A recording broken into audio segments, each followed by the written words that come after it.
Oke, kita akan masuk lagi di sesi talk show. Ini adalah talk show yang terakhir, yaitu Millennial Agribusiness Forum yang akan membahas mengenai digital, agriculture, productivity, supply chain, ecosystem. Dan temanya kali ini yaitu yang tadi saya sebutkan. Untuk itu langsung saja saya akan panggilkan moderator kita, Ibu Rina Saada dari Pemuda Tani HKTI.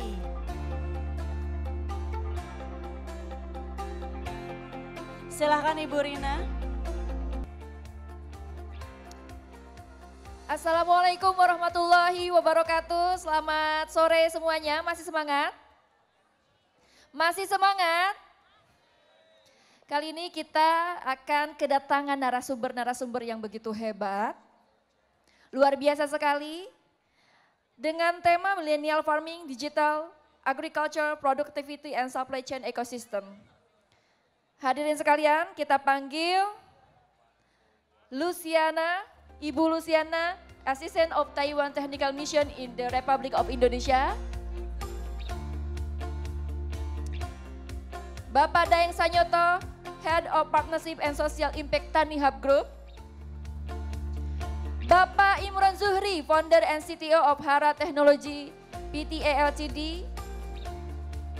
Adinda Fajarani Putri, Head of Business Development PT Mitra Sejahtera Membangun Bangsa. Dan Ibu Utari Oktavianti dari Aruna Indonesia. Tepuk tangan untuk para narasumber kita yang begitu hebat.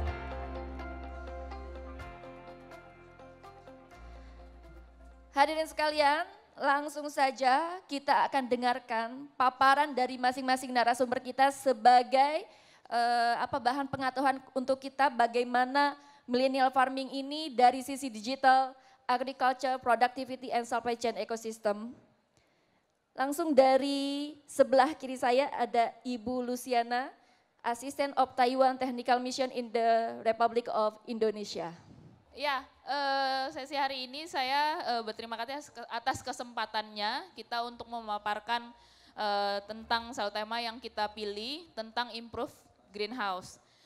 Jadi saya mewakili Taiwan Technical Mission, kami merupakan salah satu misi. Kita misi teknik Taiwan yang sudah berada di Indonesia selama 40 tahun lebih di sini. Kita bergerak di bidang pelayanan pertanian.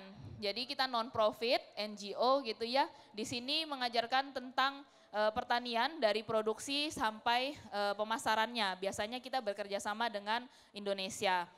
Dan di sini Improve Greenhouse dan BioSci Quick Test itu adalah salah satu pengalaman dan juga yang mau kita bagikan dari Taiwan. Jadi di Taiwan salah satu industri yang sangat maju itu di pertanian. Kita mengenalkan, jadi kan kalau untuk greenhouse mungkin di pertanian itu sudah tidak asing ya, sudah mulai familiar. Nah ada greenhouse berbagai macam model, jadi kalau greenhouse yang dulu, greenhouse ini kan kita bangun untuk membantu dari pertanian tradisional sehingga bisa menghasilkan produk pertanian yang lebih bagus. Nah greenhouse pada umumnya, nah ini kita salah satu contoh ya kalau kita bilang greenhouse tradisional yang greenhouse yang dulu. Nah salah satu untuk perlindungan itu bagus tapi ada beberapa kalau kita bilang masalah ataupun kelemahan. Jadi kalau misalkan ada sinar matahari masuk dan juga di dalam itu kan temperaturnya mudah sekali untuk naik. Dan juga ventilasinya kurang bagus. Ventilasinya agak kurang sehingga masalah itu kurang bisa teratasi gitu ya.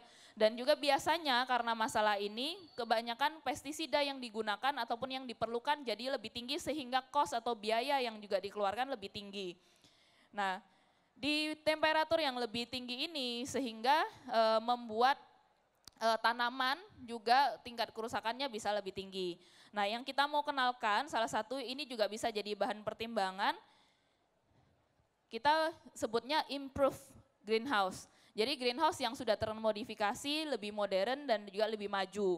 Nah di greenhouse ini dia punya teknologi lebih lengkap gitu ya. Kalau di Taiwan itu kan dia punya jadi mau model greenhouse tergantung budgetnya, misalnya budget segini mau bangun greenhouse yang seperti apa dan juga misalnya yang lebih canggih pun mereka ada. Nah salah satunya yang kita kenalkan, nah ini tidak ada masalah dengan suhu, jadi untuk temperaturnya juga bisa stabil. Nah, terus juga dengan ventilasinya, di sana sistemnya sudah dibangun dan juga penggunaan pestisidanya jadi lebih sedikit. Ya, sehingga juga berpengaruh dengan biayanya jadi lebih kecil. Nah, nanti di akhir saya akan tunjukkan adalah salah satu video improve greenhouse yang ada di Taiwan. Ya, jadi sudah otomatis mereka seperti di atasnya untuk shading dan juga untuk atapnya sudah otomatis bisa dibuka, ditutup hanya dengan sistem komputerisasi. Ya. Nah, ini salah satu contohnya. Nah, di dalam greenhouse-nya biasanya hasil tanamannya lebih bagus, lebih rata, dan juga bisa menghasilkan output atau produk pertaniannya jadi lebih, tingkat keberhasilannya lebih tinggi. Nah, di dalamnya juga kita menggunakan jadi media untuk tray-nya, mungkin kebanyakan kita tahu kalau untuk tray yang biasa dipakai gitu ya, nah ini juga kita ada bukan mengembangkan ya, jadi salah satu yang juga mungkin bisa digunakan yang lebih sederhana dengan styrofoam. Nah, kalau ditanya, oh biayanya kan lebih mahal, iya cuman bisa dipakai berulang kali. Ya, jadi kan kalau misalkan kita yang ada yang pakai plastik atau kertas yang mungkin setelah rusak, gampang rusak dan harus diganti terus ya, kalau ini dia lebih tahan. Nah, terus dengan sistem seperti ini di dalam greenhouse-nya yang juga bisa digunakan sistemnya, kita bisa menanam misalkan 2 macam sayur ataupun bisa menanam lebih banyak, jadi atas bawah seperti itu dengan memakai tray tadi, dengan styrofoam tadi ya. Jadi yang misalkan di bawahnya tanam tomat, di atasnya menanam cabai misalkan. Dalam satu waktu, jadi lebih efisien. Nah ini jadinya setelah berbuah, setelah berbunga, nah ada 2 tingkat ya biasanya atas bawah. Nah, sekaligus dalam satu musim bisa menghasilkan sekaligus. Nah, misalkan ada juga yang tanaman batang. Nah, tanaman batang kan biasanya yang kita tahu jarang yang di greenhouse. Nah, padahal dengan kita juga menanam di dalam greenhouse itu hasilnya juga bisa jadi lebih bagus. Hasilnya bisa lebih rata, lebih seimbang. Nah, terus juga di sini kita bisa mengatur sendiri berapa banyak cahaya yang dia bisa terima, terus juga air yang kita mau kasihkan ke tanamannya, itu kita bisa atur sehingga hasilnya juga kan kita bisa kontrol. Nah, ini sekilas tentang BioSI Quick Pesticide Test. Jadi kita juga dalam menanam, itu kan salah satu masalah pertanian kalau misalkan di akarnya atau di tanah itu masih mengandung sisa-sisa pestisida, yang sehingga kan nanti berpengaruh dengan tanaman yang berikutnya. Nah, kita bisa menggunakan tes ini untuk melihat apakah di akarnya itu masih ataupun di tanahnya masih tergantung sisa pestisida, sehingga tidak akan merusak akar nantinya.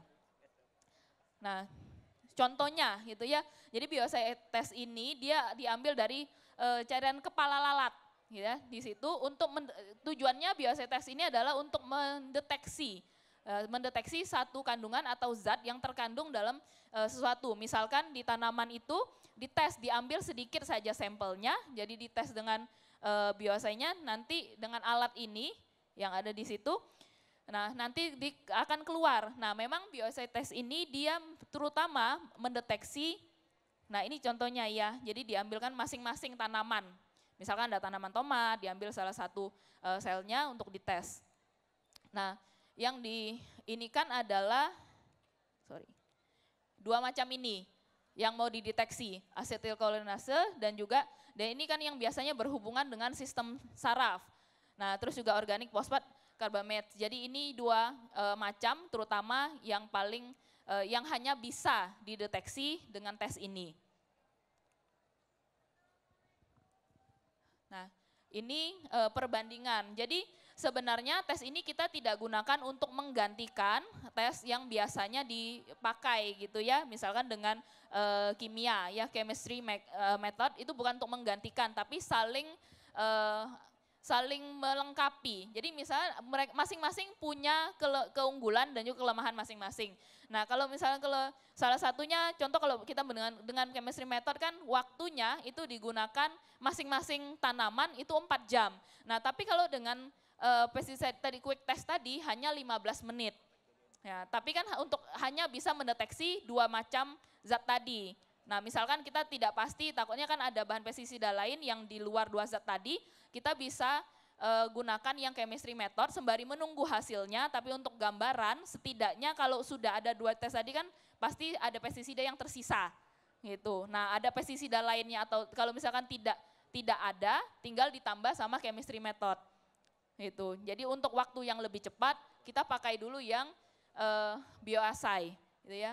Nah terus juga untuk karakteristiknya ada kurang yang chemistry method memang dia lebih pasti hasilnya. Tapi kalau yang bioassay ya itu relatif karena hanya 2 macam zat tadi ya. Tapi untuk biaya di chemistry method itu biasanya lebih tinggi. Nah dengan tes bioassay itu lebih murah. Jadi bisa disesuaikan dengan kondisi misalkan yang menanam atau di pertaniannya kalau misalkan saya perlu costnya lebih rendah tinggal dipilih. Jadi bukan saling menggantikan, tinggal saling melengkapi seperti itu. Nah ini contoh alatnya. Ya. Oke. Ya, yang satu lagi yang video. Saya ada video pendek yang menunjukkan greenhouse yang ada di Taiwan yang masuk kategori improve greenhouse. Ya. Pak, yang video tolong. Oh, oke. Sorry.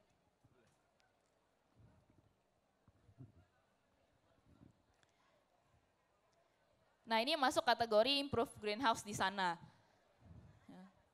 Shadingnya, jadi atapnya kalau misalkan pas sedang butuh sinar matahari yang lebih sedikit dan di siang hari, itu tinggal diklik dan tutup sendiri gitu ya. Nah kalau misalkan pas lagi butuh untuk disiram, nah itu juga dia ada otomatis di sana.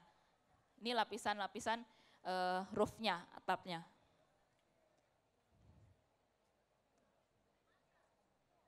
Itu contohnya, ya. Saya belum tahu kalau di sini ada atau tidak. Ya ini bisa salah satu gambaran, itu ya pengalamannya yang mereka gunakan di negara Taiwan. Ya, sekian dari saya. Terima kasih. Selamat sore. Tepuk tangan untuk Ibu Luciana dari Assistant of Taiwan Technical Mission in the Republic of Indonesia. Luar biasa sekali paparannya, apalagi sekarang Indonesia merupakan negara dengan climate change lumayan tinggi, sehingga dengan adanya greenhouse ini bisa menjadikan solusi.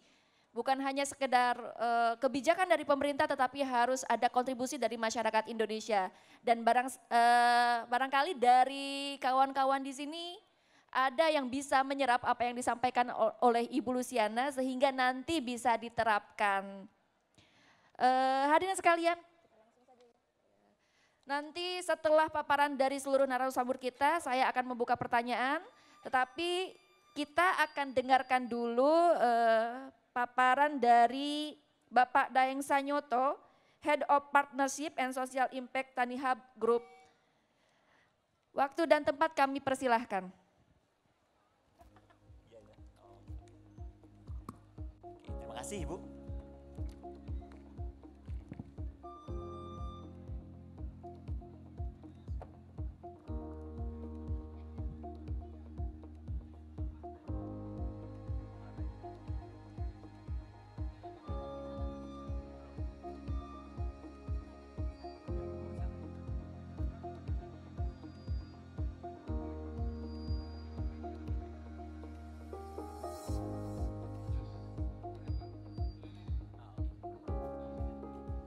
Bismillahirrahmanirrahim. Assalamualaikum warahmatullahi wabarakatuh. Salam sejahtera untuk kita semua. Selamat sore semuanya. Terima kasih sebelumnya kami dari Tanihub diberikan kesempatan untuk sharing di sini. Mungkin kalau dari semua paparan pemberi materi di sini, kami dari Tanihub sebenarnya tidak terlalu banyak teknologi yang kita bawa. Jadi kami berdiri melihat sebuah masalah bahwa yang dirubah bukan hanya teknologinya, tapi sebenarnya adalah attitude-nya gitu. Nah, inilah sebenarnya yang mau coba kita sampaikan di sini. Makanya di sini judulnya kita bilang Light Up the Fire. Kenapa? Karena memang agriculture di Indonesia sunset industry, semakin lama semakin berkurang jumlah petani dan segala macamnya. Lalu juga kita tahu bahwa banyak orang yang tidak peduli dengan pertanian.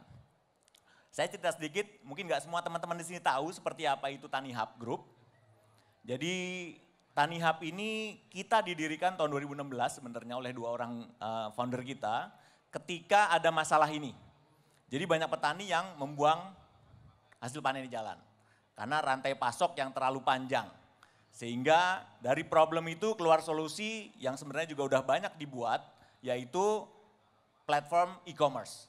Jadi kita membeli dari petani lalu kita jual. Nah inilah sebenarnya dasar berdirinya perusahaan kami waktu itu. Dari situ akhirnya kita melihat ternyata masalahnya seperti ini.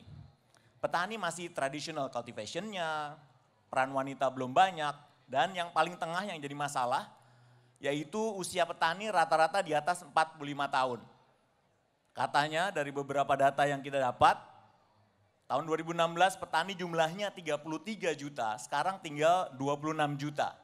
Bayangin begitu banyak petani-petani yang tidak terjadi rejuvenasi.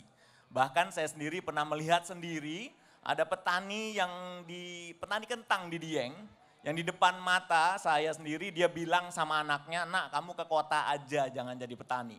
Bayangin hal-hal seperti itu kalau akan terus terjadi akan menjadi masalah untuk kita semua. Lalu juga smallholder, low income dan low education. Nah masalah ini nggak pernah ada. Jadi key isunya sebenarnya yang kita lihat adalah, yang pertama adalah banyak orang yang nggak sadar. Jadi kita semua ini nggak pernah sadar bahwa yang namanya pertanian yang sedang sunset ini bukan masalah kita. Itu urusannya petani, urusannya Departemen Pertanian, urusannya IPB, urusan universitas-universitas yang ada fakultas pertaniannya. That's the problem. Jadi terjadi ignorance. Nah dari sini kita melihat bahwa salah satu cara untuk solusi gimana supaya pertanian bisa bangkit kembali adalah membuat semua orang menjadi bagian dari ekosistem. Nah ini sebenarnya tujuan utama dari kami dari Tani Hub. Gimana caranya semuanya. Kita punya tagline namanya Agriculture for Everyone. Nah inilah yang mau kita, ini ada di kaos saya di belakang ini, Agriculture for Everyone. Jadi semua orang kita percaya, semua orang selama masih makan, apapun profesinya, pasti berhubungan sama pertanian. Nah itu yang mau kita bawa. Jadi siapapun pasti berhubungan sama pertanian. Contohnya seperti ini. Agriculture itu apa aja? Semuanya, teknologi, proper cultivation, quality harvest, on time delivery, semua ini adalah bagian dari agriculture. Nah yang menarik, gimana caranya everyone can be part of agriculture. Kita bilang, dengan membeli produk kita di aplikasi, Anda sudah jadi petani. Jadi agen kita sudah jadi petani. Invest di Tani Fund sudah jadi petani. Sharing information jadi petani. Datang ke sini sudah jadi petani. Kita mau bilang bahwa menjadi petani can be so easy. Nah inilah yang kita berharap menjadi sebuah momentum bagi kita semua untuk concern. Pertanian sedang turun. Jadi misi kita memang seperti itu. Ini aplikasi kita, ini satu-satunya teknologi yang kita punya. Jadi platform aplikasi dan kita juga bukan yang pertama. Sehingga dari sini kita percaya bahwa apa yang kita bawa akan meyakinkan. Ini Tani Fund, P2P kita. Kita juga punya satu perusahaan lagi namanya Tani Supply. Sehingga kalau bisa dibilang, kita sebenarnya punya visi menjadikan company that build agriculture ecosystem. Dan kita di Tani Hub percaya bahwa kita nggak bisa sendiri. Kita butuh rekan-rekan semua untuk ngebangun ekosistem. Kita nggak mungkin punya Tani Hub bikin pabrik pestisida, pabrik pupuk, nggak mungkin. Karena bukan kita ke sana. Tapi at least dengan melibatkan semua orang, kita percaya we will make agriculture great again. Ini kira-kira ekosistem yang dibangun. Jadi pertama kali kamu berdiri, Tani Hub berdiri yang di tengah karena akses to market. Lalu setahun kemudian kita berdiri Tani Fund, access to capital. Lalu tahun lalu kita berdiri yang namanya Tani Supply. Karena ternyata food waste and loss di Indonesia itu terbesar adalah dari petani ke gudang, petani ke pasar. cara penanganannya yang nggak baik. Insya Allah kita akan membuka packing house di Malang sehingga menangani supply chain dari petani ke konsumen akan lebih baik lagi. Jadi itu sebenarnya apa yang kami lakukan di sini. Jadi ini kira-kira ekosistem yang dibangun. Jadi kita punya funding, kita punya supply untuk supply chains, kita punya platform e-commerce. Disinilah bisa kelihatan bahwa sebenarnya keterlibatan siapapun bisa ada di sini. Termasuk teman-teman semua dan ada yang ada di sini. Jadi kami dari Tanihub percaya bahwa ini kita tahu teknologi di pertanian, kita baru ada di crop marketing sama finance, masih banyak area lain yang kita masih belum dapatkan. Dan ini memang harus kita ada. Nah kita berharap semua ini bisa jadi bagian dari ngebangun ekosistem. Kita nggak pernah bilang punya kompetitor. Platform e-commerce banyak, tapi nggak pernah satupun kita bilang kompetitor. Petani kita yang onboarding sama kita baru 35.000 out of 26 juta. Jadi semakin banyak platform-platform startup yang bergerak di bidang pertanian akan semakin banyak serapan dari petani kita. Jadi kita selalu menganggap mereka itu adalah partner kita. Ini pilar kita, agriculture, teknologi, dan social impact.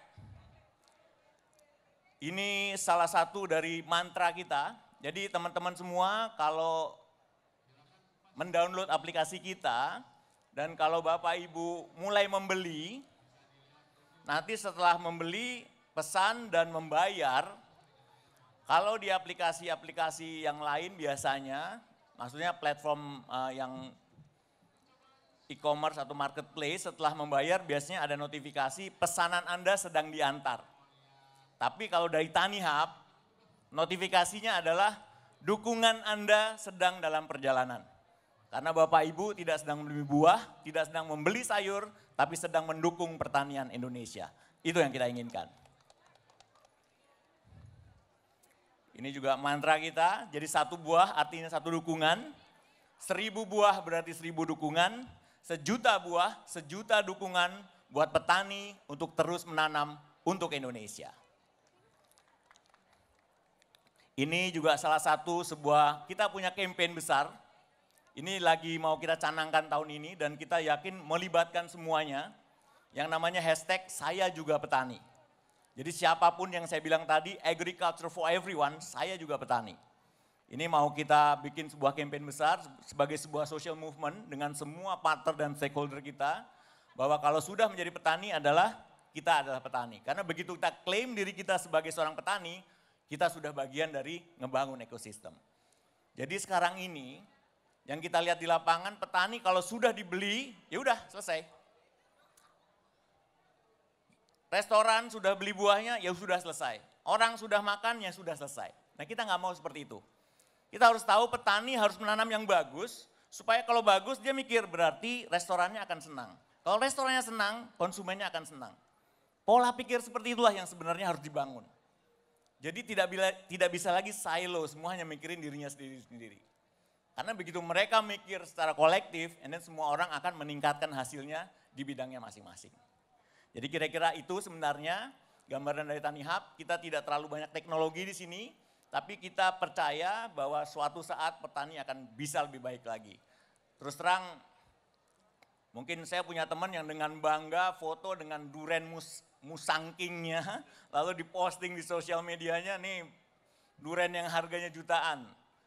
Kita tahu duren montong, kita tahu pir Siangli, kita tahu pir Shandong, kita tahu apel Washington, tapi kita nggak pernah tahu produk-produk kita sendiri gitu loh.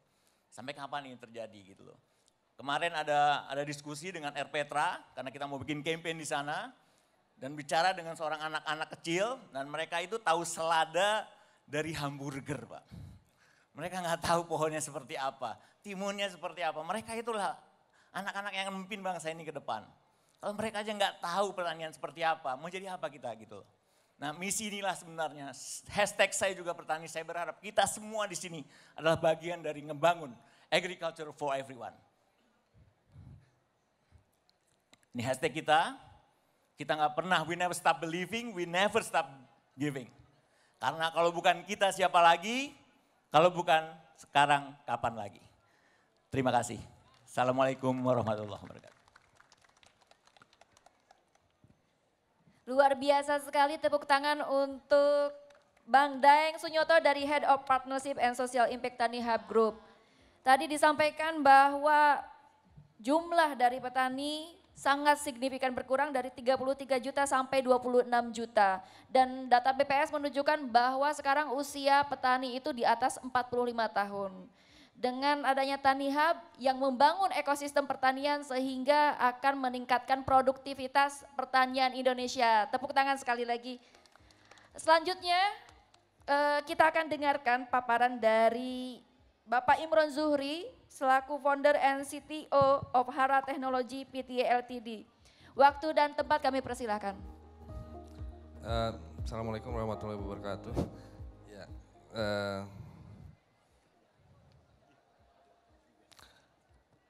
jadi sama kita juga punya concern terhadap masalah pertanian dan kalau kita mulainya mungkin karena parent company kita tuh perusahaan data analytics, kita mulainya dari data karena sebenarnya kita mulai masuk ke pertanian tuh 2015 dan karena kita perusahaan analytics waktu itu kita masuknya lewat precision agriculture. Waktu itu kita punya lahan di Lampung dengan 1.500 petani jagung. Tapi setelah setahun pada saat kita mau scaling ke daerah yang lebih luas, kita baru sadar bahwa kita nggak punya data petani. Jadi kita merasa bahwa kalau kita mau scaling ke angka yang lebih luas, maka kita harus mundur selangkah. Dan yang kita hadapin tuh hal-hal seperti ini, misalnya banyakkan petani itu boro-boro susah banget dapat pembiayaan dari bank karena mereka bahkan nggak bisa ngasih tahu luas lahannya tuh berapa ya. Karena negara kita itu sangat bervariasi, jadi banyak yang cara mengukur lahannya aja ada yang pakai tumbak, ada yang pakai ubin, bahkan ada yang cuma tahu lahan saya cuma dari pohon kelapa sana sampai pinggiran sungai sebelah situ. Nah, gimana bank yang mau ngasih pinjaman gitu kan? Dan kita merasa bahwa salah satu penyumbang cukup besar dari produktivitas kita yang rendah ya karena nggak ada asimetrik informasi tadi. Petani nggak tahu harga jualnya dia berapa, bank juga nggak tahu sebenarnya lahannya petani itu berapa. Jadi problem itu yang kita berusaha solve waktu di awal. Tapi kemudian dengan berjalannya waktu kita merasa bahwa data ini harus bisa di-share oleh semua stakeholder yang sama-sama mau berurusan dengan petani. Sama seperti Tani Hub tadi, kita berusaha membangun ekosistem di mana kalau data itu tersedia oleh dan bisa diakses dengan mudah oleh semua stakeholdernya, maka pertanian harusnya bisa lebih gampang dikeroyok gitu. Jadi produk kita tuh pertama adalah kita bikin ekosistem sosial di mana kita membangun keagenan gitu ya, kayak di daerah pertanian. Jadi ada agen-agen harian tugasnya membantu kita untuk kolek data petani. Lalu setelah data itu terkolek, kita hubungkan dengan stakeholdernya gitu. Mereka tuh seperti ini, ibu-ibu gitu ya, mereka tinggal download aplikasi Hara, kemudian mereka bisa bantu kita KYC-in petani, terus habis itu land tagging lahannya, jadi kita tahu persis sebenarnya poligon lahannya itu ada di mana, land size-nya di mana, dan kemudian kita bisa bantu mereka untuk dapat pembiayaan misalnya. Sekarang kita udah kerjasama dengan BTPNS, dengan BNI, BRI, lalu ada Danamas, Sinarmas, dan ada beberapa financing company lain yang membantu kita. Selain itu kita juga bekerja sama juga dengan startup lain seperti Koala. Jadi tahun ini alhamdulillah kita akhirnya bisa membujuk salah satu perusahaan asuransi besar untuk membuat asuransi gagal panen yang komersial dan kita bundling sama pembiayaannya. Jadi karena asuransinya juga klaimnya kita bikin lebih mudah karena ketersediaan data tadi. Kalau dulu asuransi gagal panen itu butuh waktu hampir 2 bulan untuk proses klaim. Sekarang ini karena prosesnya kita bikin automate dan datanya itu tersedia dalam bentuk digital, jadi kita harapkan dalam 2 minggu mereka bisa klaim gitu. Terus kemudian kita juga bikin hub, jadi kita mengakuisisi toko-toko tani yang kecil-kecil di daerah itu. Jadi toko-toko tani itu yang kemudian jadi hub dari ekosistem gitu. Mereka kita latih juga bagaimana untuk mendeliver GAP ke petani, Good Agricultural Practice. Terus kemudian kita latih juga bagaimana retail manajemen dari si toko-toko taninya. Karena nantinya mereka itu akan jadi hubnya dari keseluruhan ekosistem yang kita bangun. Jadi lewat si Hara Depot itu kita bisa ngasih akses ke petani terhadap pembiayaan, terhadap asuransi, terhadap farm input yang lebih baik. Khusus di farm input kita kemarin baru sign agreement sama buyer. Jadi kita sama-sama targetin kita akan bangun 5.000 toko tani. Dan target kita sama-sama dalam 5 tahun adalah untuk mengakses sampai 1 juta petani. Kemudian per tahun ini juga, kalau tahun sebelumnya kita cuma pembiayaan dan asuransi, per tahun ini kita juga mulai off-take jadi petani. Jadi dan off-take itu kita nggak bikin demand market sendiri, jadi kita salurin ke teman-teman kita yang agritech yang ada di demand side, ke kedai sayur, sayur box, Chili Belly, mungkin habis ini Tani Hub. Tapi kita memang agak unik soalnya di agritech, fokus kita tuh paling utama ke petani gurem, artinya ke staple foods. Jadi kita memang fokus utama kita tuh ngurusin petani beras dan jagung gitu. Kenapa begitu? Karena mereka memang paling miskin dan paling rumit. Gitu. Saya juga ngerti kenapa nggak banyak yang mau masuk ke padi jagung karena memang marginnya tipis. Tapi kita harus ada juga bahwa di sebagian besar petani kita yang jutaan itu, ya sebagian besar adalah petani padi dan jagung.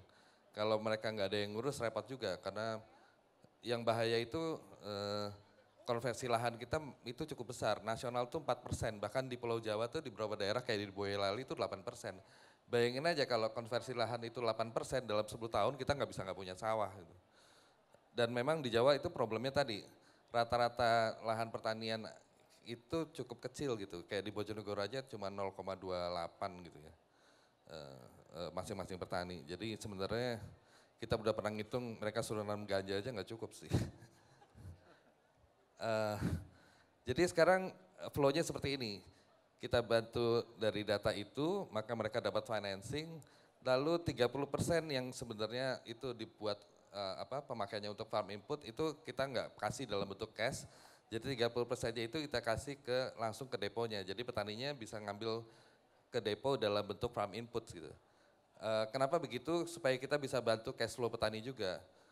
Karena problemnya banyak petani juga nggak punya literasi finansial ya. Bahkan banyak dari mereka nggak bisa bayar BPJS misalnya, itu aneh sekali. Bahkan banyak dari mereka juga bayar listriknya tuh nggak bulanan. Jadi ditalangin dulu sama tukang listrik, baru nanti pas panen tukang listriknya bayarin gitu. Jadi kalau dilihat-lihat menjadi orang miskin tuh mahal di Indonesia. Ironisnya begitu. Jadi mau nggak mau kita harus bantu financial management dari si petani tersebut kalau kita mau bikin mereka lebih sejahtera. Dan oleh karena itu maka kita juga berharap bahwa kedepannya tuh makin lama transaksi yang terjadi itu makin banyak, makin kita kurangin cash-nya gitu. Dan si depo ini kedepannya juga tidak hanya berfungsi sebagai katalis untuk memberikan pinjaman maupun asuransi, tapi juga memberikan penyuluhan ke petani dan memberikan input yang lebih baik. Bahkan juga nantinya jadi sentra untuk farm services seperti alat-alat pertanian, menyewakan alat pertanian untuk panen atau drone buat spray atau mungkin teknologi precision agriculture yang disediakan oleh SMMB misalnya. Sekarang ini juga dengan Bayer kita lagi eksperimen sama BI juga untuk menyewakan mesin kombin sama drone spray. Lalu hub ini juga yang kemudian jadi hub kita untuk kemudian off-take dari petani dengan harga lebih baik. Dan petani itu kita kasih tahu transparan, kita jualnya lagi berapa gitu. Jadi kita sama berusaha, role model kita dalam hal ini itu Aruna, karena Aruna juga begitu. Aruna tuh tidak beli terus jual, tapi petani nelayannya tahu bahwa Aruna hanya ngambil 5% gitu. Sehingga transparansi harga itu bisa terjadi. Nah, kenapa transparansi itu penting? Makanya kita juga bangun infrastruktur blockchain kita sendiri, di mana sekarang kita lagi bikin konsorsium kayak Libra gitu. Jadi blockchain kita tuh private, jadi yang mau ikutan di dalam hierarki ekosistem itu nyumbang node gitu. Kenapa ini penting? Supaya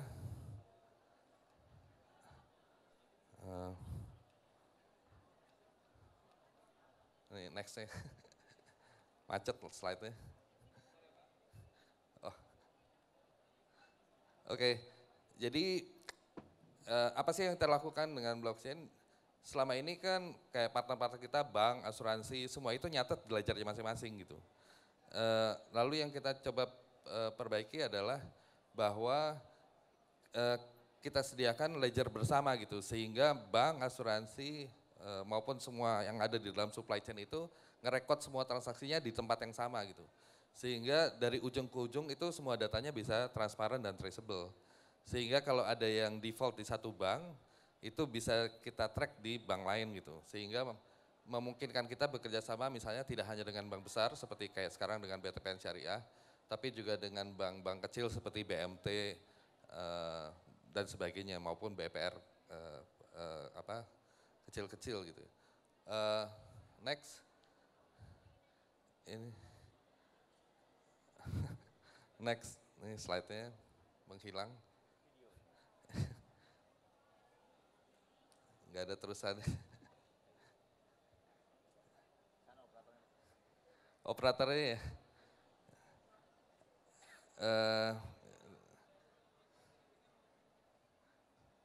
Slide-nya. Oke.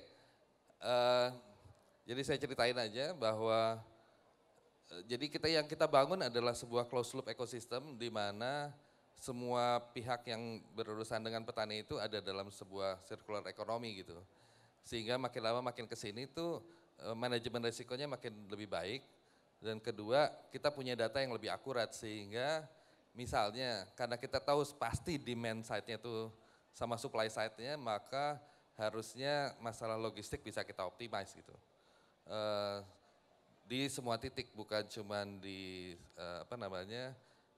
kayak sekarang gitu, pihak farm input tuh tahu persis misalnya petaninya tuh kapan nanam, kapan panen gitu. Dan kita juga makin kesini itu makin mengurangi data yang kita ambil dari klaim petani gitu. Jadi contohnya misalnya kita sekarang pakai satelit namanya Axel Space untuk monitoring kapan petani itu, karena kita udah punya poligon sama koordinatnya, jadi kita nggak perlu nanya petani kapan dia nanam, kapan dia panen, kita bisa monitor dari satelit gitu. Satelit kita itu sekarang udah per 15 hari, terus kita bisa tahu persis jadinya kapan petani itu nanam dan kapan ke harvest. Tahun ini kita akan luncurin 4 satelit lagi, sehingga akhir tahun ini kita bisa lihat progres dari setiap petani kita itu per 3 hari. Jadi per 3 hari kita tahu persis mereka sebenarnya tanamannya udah sampai mana gitu. Jadi bukan cuma kapan tanam, kapan panen. Dan yang lebih penting lagi, begitu misalnya ada klaim asuransi, kita harapin ke depannya juga petaninya nggak even harus klaim gitu. Karena kan kita tinggal monitor, kalau itu klaimnya adalah kekeringan, begitu curah hujan langsung di bawah curah hujan tertentu, otomatis klaimnya kita bayar tanpa petani harus minta. Demikian juga dengan hama, kalau di peta satelitnya kita udah tahu bahwa oh ini kena hama, petaninya nggak even harus klaim, itu langsung automatically kita langsung kasih tahu koalanya, koala akan ngurus langsung klaimnya. Dan kita juga lagi ngomong sama KNKX, Komite Nasional Ekonomi Syariah, kan gini, petani itu susah sejahtera kalau kita nggak pikirin detail gitu. Karena kadang-kadang problem mereka itu nggak bisa keluar dari tengkulak, karena tengkulak itu ngurusin semua hajat hidup mereka gitu ya. Makanya kita lagi kerjasama dengan Badan Zakat juga supaya BPJS-nya petani yang itu bisa dibandel atau sekurang-kurangnya dibayarin gitu sama si Badan Zakat. Tapi sebenarnya ada masalah lain lagi yang petani itu hadepin, contohnya pressure sosial gitu. Sekarang risiko gagal tanamnya udah kita cover, pembiayaannya udah kita cover, kesehatan udah kita cover, edukasi pun kita cover, tapi ada masalah lain lagi bahwa mereka tetap harus urunan kalau ada di dalam satu desa itu ada yang kawinan, ada yang sunatan. Nah ini menggerus cash flow petani gitu. Jadi pada saat kita mau solve petani itu kita nggak bisa mensimplifikasi masalah, kita harus ngelihat keseluruhan problem yang mereka hadapin. Karena tengkulak itu persepsi orang kota jahat ya, tapi tengkulak itu adalah safety netnya petani. Dan kita nggak bisa menggantikan fungsi itu cukup dengan bank aja, karena kalau ada yang sakit, terus ada yang kawin, ya mereka datangnya ke tengkulak, bukan ke bank. Gitu. Ya ini tadi contoh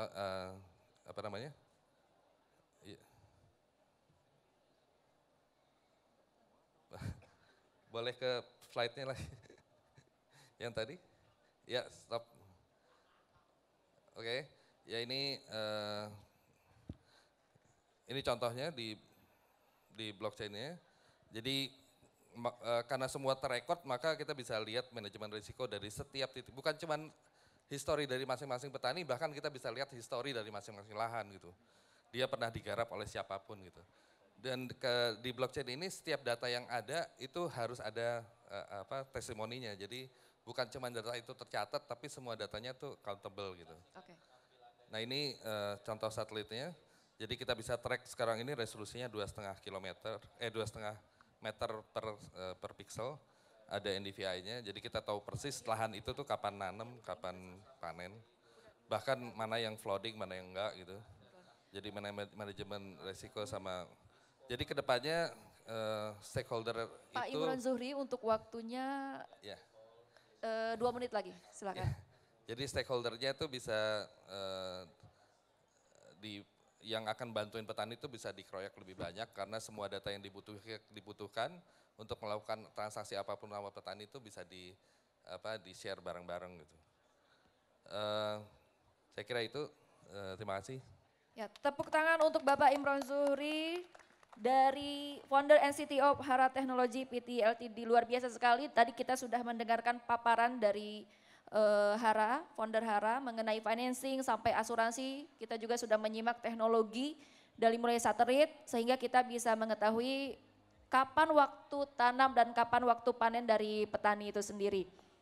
Kita lanjut ke narasumber selanjutnya, ada dari Adinda Fajarani Putri, Head of Business Development PT Mitra Sejahtera Membangun Bangsa. Tepuk tangan untuk Adinda Fajarani Putri. Waktu dan tempat kami persilahkan. Ya, oke, terima kasih. Jadi di sini kami dari PT MSMB atau PT Mitra Sejahtera Membangun Bangsa. Jadi di sini kami menciptakan sebuah teknologi di bidang pertanian. Ada beberapa teknologi nanti di dalamnya untuk implementasi pertanian presisi 4.0 atau mungkin teman-teman semua mengenalnya lebih ke arah smart farming atau pertanian cerdas. Oke, nah di sini PT MSMB sendiri sebenarnya kita ada 4 brand. Selain di agriculture, itu ada di agriculture itu ada Ritex, kemudian di agriculture ada Ritex, kemudian untuk di livestock juga ada, untuk di peternakan itu ada Litex, kemudian di fishery atau di perikanan itu juga ada namanya Fishtech, dan satu lagi untuk e-commerce jual beli produk itu di Foodtex. Nah di sini saya akan lebih menjelaskan mengenai di Ritex itu sendiri atau untuk di bidang pertaniannya. Nah, PT MSMB sendiri atau Ritex ini sebenarnya muncul dari problem dasar petani. Biasanya petani apa sih yang ada di masalah petani? Yang pertama pasti namanya menentukan musim tanam atau kira-kira kapan sih hujan, jadi kapan sih saya harus tanam. Yang kedua, bagaimana mereka dealing dengan adanya pest atau hama penyakit di tanaman. Dan juga untuk lebih ke managing irigasi. Jadi bagaimana mereka si petani itu sendiri mengetahui jumlah air yang ada di saluran irigasi.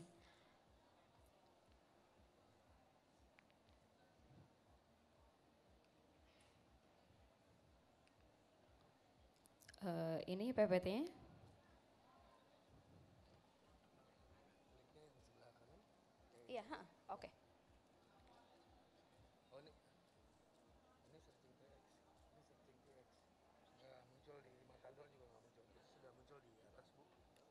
Oh, oke. Nah, di sini ini adalah beberapa solusi yang PT MSMB tawarkan. Nah, di sini kami menciptakan ekosistem. Hampir sama seperti dengan yang lain, kita juga menciptakan ekosistem, kami menyediakan end-to-end service. Jadi mulai dari awal petani mendapatkan modal, sampai petani nanti akhirnya bisa menjual produknya. Jadi di sini kami membangun ekosistem, di sini kami bekerja sama dengan beberapa stakeholder, seperti institusi perbankan, kemudian ada asuransi juga, kemudian juga ada teknologinya sendiri, kemudian ada dari agri input supplier, dan yang terakhir kami juga bekerja sama dengan off-taker. Jadi di sini kami memang berusaha untuk menyediakan end-to-end service. Jadi petani bisa mendapatkan modal nanti dari bantuan pihak institusi perbankan, ataupun nanti misalkan ada gagal panen karena iklim ataupun cuaca, itu bisa di cover oleh asuransi.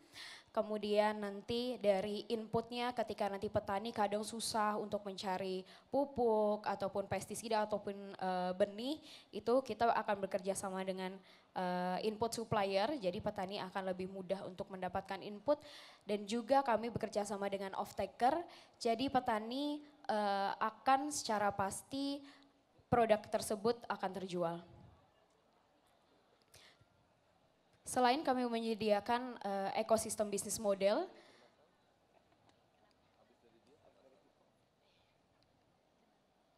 nah kurang lebih ini flow-nya bagaimana ekosistem kami bekerja. Jadi yang pertama kita melakukan mapping dulu oleh field officer kami melihat, kami visit dulu ke daerahnya, kemudian selanjutnya kami akan melakukan sosialisasi kepada petani untuk mendeliver teknologi-teknologi yang akan diterapkan, implementasi dari pertanian presisi, kemudian selanjutnya akan ada mapping, jadi kami akan ada beberapa teknologi juga, kami menggunakan drone, kemudian selanjutnya kami akan memasangkan atau instalasi dari sensor tanah dan cuaca. Kemudian yang terakhir petani panen dan akan dijual bisa melalui off-taker dan juga bisa melalui MSMB sendiri.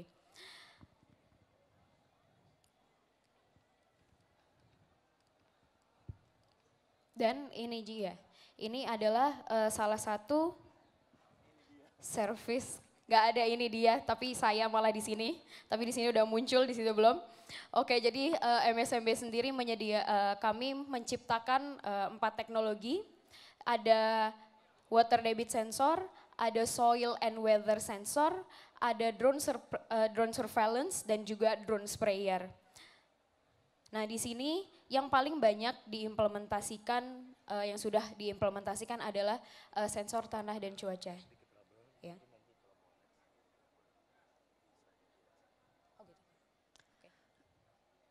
Waktunya sekitar 2 menit lagi. Oke.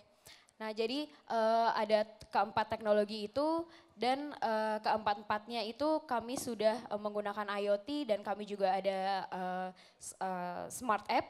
Jadi di sini simpelnya petani nggak perlu jauh-jauh ke lahannya, nggak perlu capek-capek ke lahannya, cukup lihat smartphone-nya aja udah bisa mantau lahannya. Jadi nanti sensor tanah dan cuaca itu akan dipasangkan di lahan petani. Jadi nanti di situ akan terdeteksi semua indikator-indikator. Kalau untuk sensor tanah itu bisa mengetahui keadaan pH tanah, EC, humidity. Kemudian untuk sensor cuacanya sendiri kami juga bisa memprediksi cuaca secara localized. Jadi dari sensor kami bisa memprediksi secara localized. Oke.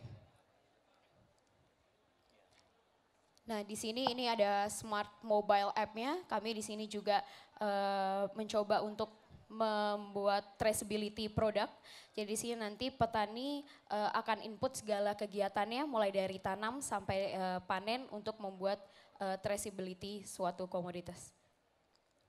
Nah di sini benefitnya apa? Kami akan memberikan rekomendasi kepada petani berapa yang harus dilakukan Dan kami akan memberikan rekomendasi pemumpukan secara presisi sesuai dengan lahannya pada saat itu. Jadi kami akan memberikan rekomendasi secara real time, artinya memang benar-benar sesuai dengan kondisi lahannya pada saat itu. Dan kami juga memberikan notifikasi ketika besok hujan, jadi jangan lakukan pemupukan dan sebagainya, itu semua sudah ada di aplikasi kami. Aplikasi kami namanya Ritex Bertani, masih di Android base, jadi kalau teman-teman penasaran bisa langsung download aja, bisa ngeliat di situ aplikasinya. Nah ini salah satu untuk drone surveillance kami. Ini untuk mapping kami juga bisa melihat kira-kira tanaman mana yang terkena hama ataupun tingkat serangan hamanya seperti apa, itu bisa terlihat di drone surveillance. Nah drone surveillance sendiri juga sudah terkonek dengan drone sprayer, jadi ketika data sudah diambil dari drone surveillance akan dikirim ke drone sprayer dan drone sprayer akan memupuk ataupun memberikan pestisida ke tanaman spesifik yang terkena hama penyakit atau yang dibutuhkan pemupukan. Oke, 10 detik lagi. Oke, ini soil weather sensor, debit. Oke, ini cara kerjanya, jadi sensor tanah dan cuaca dipasangkan, kemudian akan masuk ke server, dari server akan dianalisis, kemudian akan masuk ke smart app kami di Ritex Bertani. Oke, masih banyak sebenarnya fitur-fitur di dalamnya. Jadi petani dan kami pun sekarang juga sudah memakai AI untuk pest identification-nya. Jadi petani cukup foto aja apa yang terjadi di tanamannya, nanti semua hasilnya kira-kira tanaman itu terkena hama atau penyakit apa itu bisa keluar semua di situ. Oke, mungkin itu sedikit dari saya. Thank you. Tepuk tangan untuk Adinda Fajarani Putri dari Head of Business Development PT Mitra Sejahtera Membangun Bangsa. Tadi kita sudah dengar paparannya dimulai dari teknologi, dari hulu sampai hilir, apa yang dibutuhkan petani. Sampai cuaca juga bisa diprediksi kapan tanam dan kapan panen. Selanjutnya kita akan dengarkan paparan dari Ibu Utari Oktavianti, Aruna Indonesia. Tepuk tangan untuk Ibu Utari Oktavianti.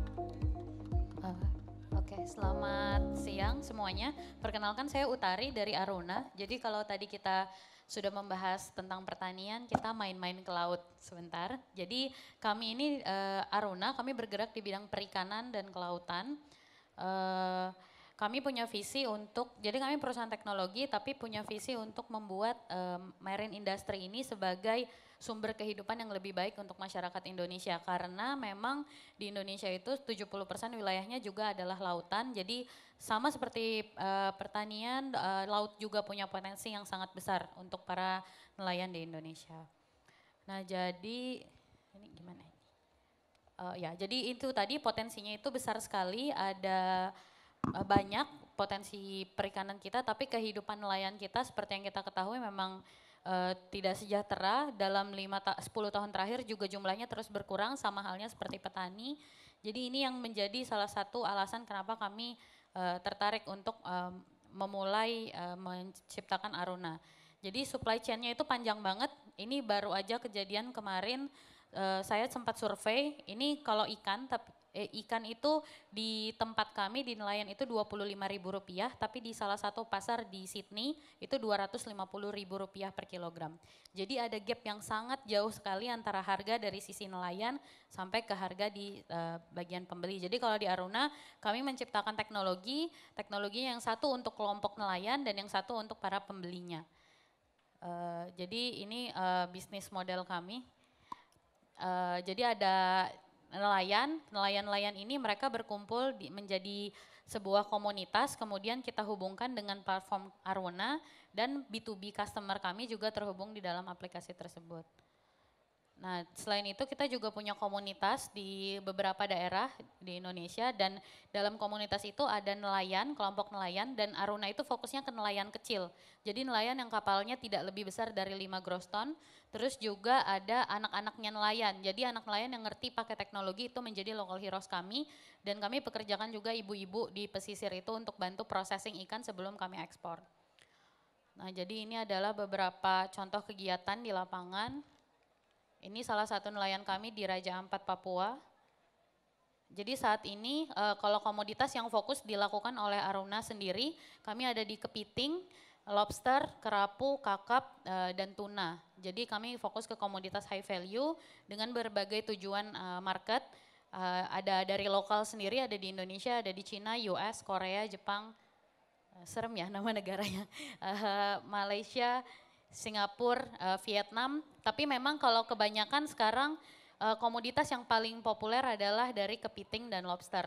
Kalau saat ini jumlah nelayan di Indonesia yang sudah bergabung di Aruna ada sekitar 3.300 tersebar di berbagai lokasi, kebanyakan di Kalimantan sampai ke Papua. Di Sumatera juga ada. Aruna tidak bergerak sendiri, kami juga diminta dukungan dari pemerintah. Jadi memang kami bekerja sama dengan beberapa kementerian seperti Kominfo, Kementerian Kelautan dan Perikanan, Kementerian Kemenko Maritim, juga Kementerian Desa. Kami membuat beberapa program untuk mensosialisasikan kegiatan kami bersama para nelayan di berbagai desa.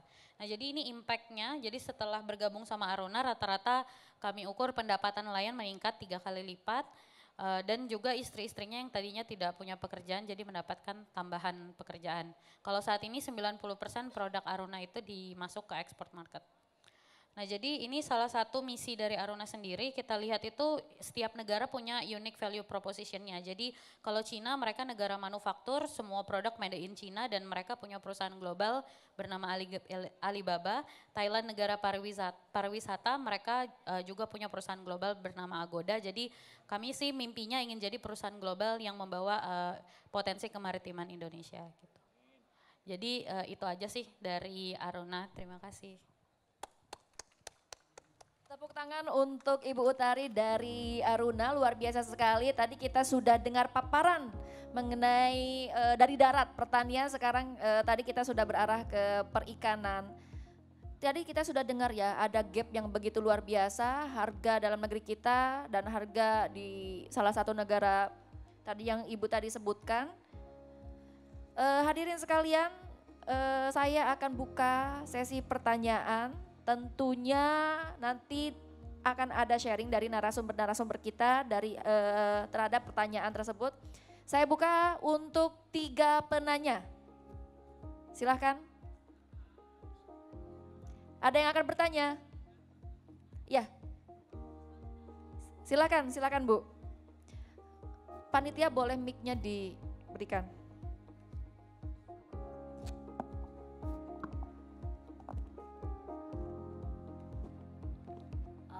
Selamat sore, terima kasih atas kesempatannya. Saya ingin mengajukan pertanyaan kepada Ibu Luciana. Bu, saya mau tanya, tadi dari slide yang ditayangkan tadi yaitu ya, metode perawatannya itu selama berapa dalam sebulan itu berapa kali, dan juga apabila mulai menanam itu jenis pupuknya apa bisa semua jenis pupuk bisa digunakan untuk menanam, itu aja. Terima kasih. Silakan Bu, bisa langsung dijawab. Tes. Oh iya, kalau untuk jenis pupuk dan berapa lamanya Ibu, itu tergantung tanamannya. Jadi misalkan menanam apa, kan jenis pupuk apa yang cocok dipakai. Jadi bukan kalau untuk perawatan greenhouse ya perawatan seperti biasa. Jadi misalkan perawatan seperti biasa ini kebersihannya, terus lingkungan greenhouse-nya gitu. Jadi kan otomatis sebenarnya greenhouse kan gunanya untuk melindungi dari serangan hama penyakit terutama ya. Jadi lebih dibandingkan kalau kita menanam di luar tanpa greenhouse, misalkan itu kan resiko terkena hama penyakitnya memang lebih besar seperti itu. Tapi kalau jenis pupuk, terus berapa lama menanam dan ininya itu tergantung jenis tanamannya yang dipilih apa, misalnya buah apa atau sayur apa, seperti itu. Sudah terjawab ya Bu ya. Selanjutnya untuk penanya kedua. Ya silakan.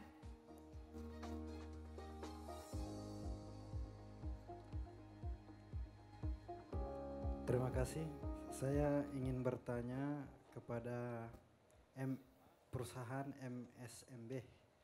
Ya, tadi saya sangat terkesan terhadap teknologi-teknologi yang telah dikembangkan dan sudah bisa teraplikasi kepada lahan-lahan pertanian. Yang ingin saya tanyakan, karena ini sudah menyangkut menggunakan IoT, terhubung dengan internet, menarik sekali tadi dikatakan bahwa cukup dari smartphone petani bisa memonitor lahan pertaniannya. Yang ini pertama yang saya tanyakan terhadap penggunaan teknologi tersebut adalah berapa biaya yang dikeluarkan oleh petani untuk bisa mengakses peralatan-peralatan tersebut, karena tentunya menggunakan internet itu kan membutuhkan biaya server dan sebagainya. Apakah perusahaan ibu ada biaya membership, kira-kira itu berapa?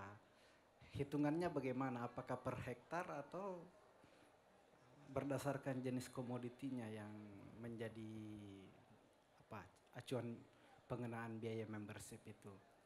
Kemudian yang kedua, menyangkut teknologi yang akan dipasang itu, ya ada hardware tersebut, itu kira-kira kalau kami yang berada di daerah ini mengaksesnya di mana itu kalau kita mau beli peralatan-peralatan seperti itu? Kita ini petani kakao dari Sulawesi seperti itu.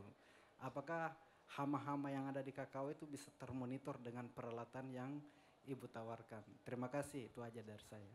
Silahkan Mbak Anida bisa langsung dijawab mengenai pembiayaan dan sistem teknologi yang bisa diterapkan. Oke, terima kasih Pak pertanyaannya. Kalau untuk berapa harga implementasinya sendiri, kalau untuk smallholder farmer, biasanya kami tidak men-charge langsung untuk teknologinya karena kami menciptakan ekosistem yang tadi sudah saya jelaskan. Jadi kami bekerja sama dengan beberapa stakeholder. Jadi nanti dari stakeholder tersebut yang menyediakan teknologinya. Dan petani itu kalau yang sudah ekosistem yang sudah kami jalankan, itu perhitungannya jadi itu akan masuk ke dalam bundlingnya KUR petani. Jadi untuk 1 hektarnya itu petani di charge hanya 100.000 per musim tanam. Jadi seperti itu, jadi tergantung dari nanti luasan lahan si petani itu sendiri. Jadi semakin banyak petaninya itu akan semakin murah. Seperti itu. Kalau yang untuk bagaimana cara untuk bisa mendapatkan dari hardware kami, itu sebenarnya nanti bisa langsung kontak kami saja. Cuma memang untuk teknologi kami sendiri, kami masih fokus di 8 komoditas dan 8 komoditas tersebut masih banyak di tanaman semusim. Jadi tanaman tahunannya kami baru 1 dan itu baru di kopi. Jadi memang kami lebih untuk di tanaman semusim dan juga jadi tanaman pangan seperti jagung, padi dan sebagainya. Tapi kalau misalkan memang Bapak tertarik, misalkan untuk di komoditas lain atau bagaimana nanti bisa langsung ketemu saya saja, nanti kita bisa ngobrol lebih lanjut. Oke, terima kasih. Silakan 1 penanya lagi, nanti setelah ada jawaban kita akan lanjutkan ke 2 petanya lagi. Silakan Mas.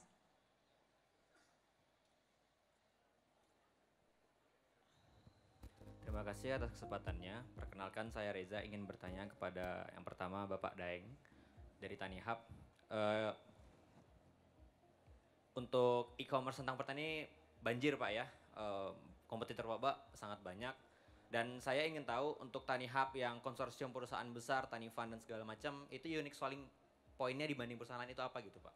Dan untuk pemilihan komoditas yang akan dijual ke konsumen itu apakah memang yang high value added atau memang bahkan komoditas-komoditas yang mungkin masih nggak jadi primadona gitu untuk dijual, kayak misalnya mungkin padi gitu atau jagung gitu. Kalau misalnya horti oke lah, misalnya orang lebih senang gitu kalau beli horti segar langsung dari petani. Tapi kalau misalnya komoditas-komoditas yang bisa ditimbun kayak beras, jagung dan mungkin terutama untuk kedelai gitu. Nah itu mungkin kira-kira bagaimana pandangan Tani Hub terhadap komoditas-komoditas tersebut yang notabene itu dikendalikan oleh pemerintah gitu ya. Nah untuk pertanyaan kedua kepada Bapak Imron Zuhri dari Hara. Terkait platform tentang asuransi ini Pak, dari perusahaan Bapak, kira-kira bagaimana bisa disandingkan dengan programnya Kementerian Pertanian yang terkait juga sama-sama dengan asuransi. Kira-kira positioningnya seperti apa gitu Pak? Maksudnya sangat-sangat apa ya, membantu petani gitu. Bagaimana petani juga mungkin bisa merasa sedikit lebih lega di saat ada ya baik itu musibah, banjir segala macam gitu kan, jadi gagal panen. Dan yang kedua terkait data yang Bapak koleksi dalam bentuk blockchain itu sangat keren gitu. Kira-kira manfaat ke depannya orientasinya seperti apa gitu Pak? Soalnya data yang akan Bapak peroleh itu ya sangat bersifat private dan sangat apa ya, orientasinya juga bagaimana gitu Pak, kira-kira dari cita-cita perusahaan Bapak sendiri ke depan kayak gitu. Terima kasih atas kesempatannya. Oke, terima kasih. Mungkin bisa langsung dijawab oleh Tanihub dan secara singkat dan padat karena waktunya tadi sudah diberitahu oleh panitia akan segera habis. Silakan. Oke, terima kasih atas pertanyaannya. Jadi yang pertama tadi masalah positioning. Sebenarnya sudah di awal kita bilang bahwa sekarang ini demand-nya itu masih besar. Supply-nya juga masih besar. Sehingga kita dengan sesama quote unquote dibilang kompetitor itu, sama sekali kita tidak menganggap sebagai kompetitor. Karena pasarnya masih besar sekali. Petani kita tidak ada dengan petani dari platform yang lain. Kita nggak sama-sama sumbernya. Sehingga semakin banyak akan semakin banyaknya gitu. Nah kita percaya bahwa how we differentiate sebenarnya adalah kita selalu bilang bahwa itu tadi yang saya bilang, we're not selling product, we are delivering hope gitu. Jadi orang yang membeli produk dari Tanihub itu bukan karena murah, bukan karena deliverynya cepat, bukan karena produknya bagus, tapi karena demi membangun pertanian Indonesia. Alhamdulillah ada beberapa customer kita waktu itu mereka kita kirim dan karena ya ini produk perishable good, akhirnya telat pengirimannya. Kita telepon, mohon maaf Bapak pengirimannya kita tunda sampai besok. Kita udah siap nih dimarahin, dia bilangnya begini malah. Ya udah nggak apa-apa Pak, ini demi petani Indonesia kan. Nah, I think some of our messages slowly delivered ke sana gitu loh. Jadi orang banyak tahu ya memang kita sendiri. Tadi saya bilang kalau bukan kita siapa lagi dan kalau bukan sekarang kapan lagi. Itu sih gitu loh. Terus yang kedua tadi pertanyaan tentang produk. Jadi pertama kali kami berdiri, Tanihub mengambil semua produk pertanian. Kita taruh di gudang, kita cari demand-nya.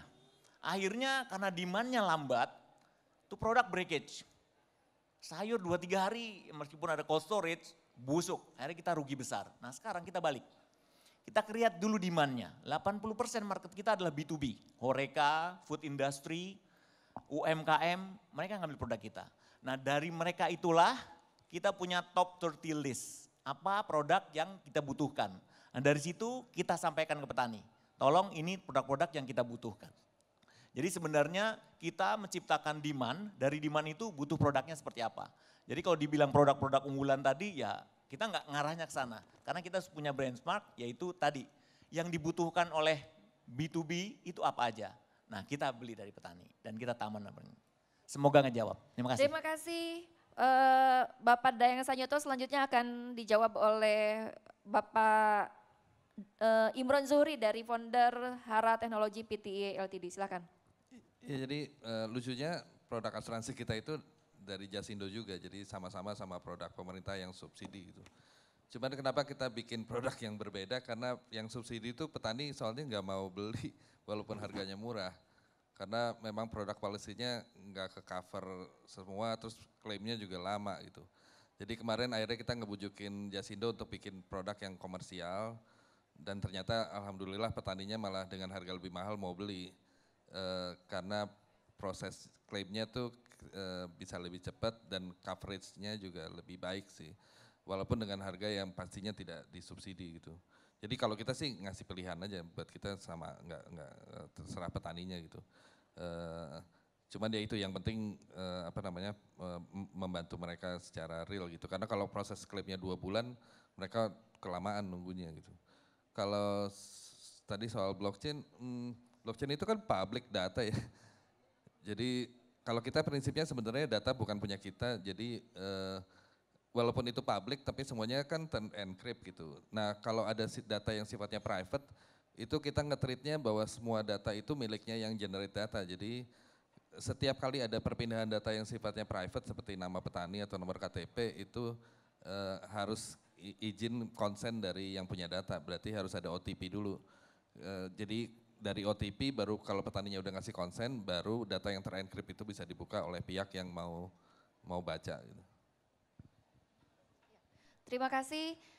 Hadirin sekalian, nanti yang akan menanyakan mengenai perikanan, barangkali akan saya sendiri karena saya juga konsen di perikanan. Kepada Ibu Utari dari Aruna, saya melihatkan riset dari pemerintah sudah cukup banyak mengenai value added, diversifikasi produk perikanan kita. Tetapi toh kenapa sampai sekarang masih belum bisa terpromosikan secara baik. Bahkan masyarakat kita juga masih asing gitu dengan produk-produk perikanan buatan masyarakat kita sendiri. Seperti apa dari Aruna? Terima kasih pertanyaannya. Jadi memang salah satu isu perikanan di Indonesia adalah tingkat konsumsi lokal negara kita sendiri yang masih rendah. Jadi orang-orang lebih suka makan ayam geprek, ayam bakar daripada ikan bakar. Jadi itu bisa dihitung jumlah konsumsi ikan kita sehari-hari. Tapi ini nggak bisa disalahkan juga karena kalau kita tarik lagi garis lurusnya, kalau ditanya kenapa orang takut makan ikan, selain terlepas dari susahnya mengolah ikan itu sendiri, misalnya susah masaknya, tapi juga masalah banyaknya ikan yang sudah terkena merkuri. Nah kalau kita analisis lagi kenapa ikannya kena merkuri, karena banyak orang buang sampah plastik di laut. Jadi memang ini sebuah circle yang cukup kompleks, tapi memang ini nggak bisa Aruna lakuin sendiri dan pemerintah lakuin sendiri, harus dikerjakan sama bareng-bareng. Tapi sekarang sih sudah mulai banyak peningkatan, banyak orang yang udah mulai peduli nggak pakai plastik, banyak orang yang udah mulai coba konsumsi makanan ikan. Tapi kalau dari sisi Aruna yang bisa kita lakuin adalah membantu para nelayan ini untuk lebih bisa mengolah produknya biar harganya juga naik, nggak cuma dijual mentah aja tapi diproses dan diolah gitu. Terima kasih Ibu. Tadi tepuk tangan sekalian untuk para narasumber kita yang hebat-hebat. Dari hasil paparan tadi dan diskusi tadi, saya harapkan kawan-kawan semua bisa pulang dan menjadi petani agar produktivitas pertanian Indonesia bisa lebih meningkat. Tepuk tangan semuanya. Dan sampai ketemu lagi di hari ketiga. Jangan lupa datang karena besok kita masih ada penutupan. Terima kasih. Terima kasih banyak Ibu Rina, kami mohon untuk tetap berada di atas panggung dan juga mohon kesediaan dari Ibu Rina untuk dapat memberikan token of appreciation untuk para narasumber kita. Bapak Ibu para pengunjung dan juga partisipan dimohon untuk tidak kemana-mana karena setelah ini kita masih punya performance dari Disco Pantera. Dan juga masih ada hadiah untuk Anda yang bisa menjawab pertanyaan dari saya. Silakan Ibu boleh diserahkan satu persatu.